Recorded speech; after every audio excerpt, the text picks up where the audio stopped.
nabudol na naman tayo sa Shein. Thank you, Shishe. Ang lakas ng hangin. May bagyo dito, pero nagpunta pa din ng 7-Eleven. Kasi nabudol na naman tayo. Kalalabas lang natin.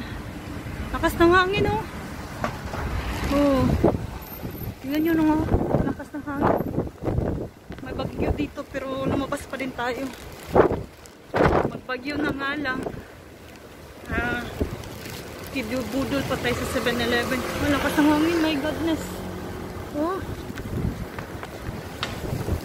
Ayan, nandito na tayo sa dorm. Sa company namin. So magswaka tayo.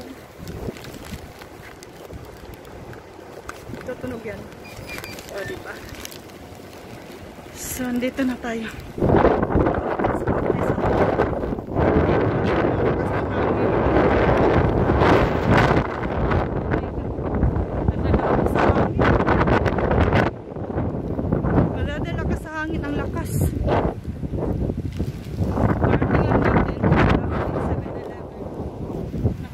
Na naman.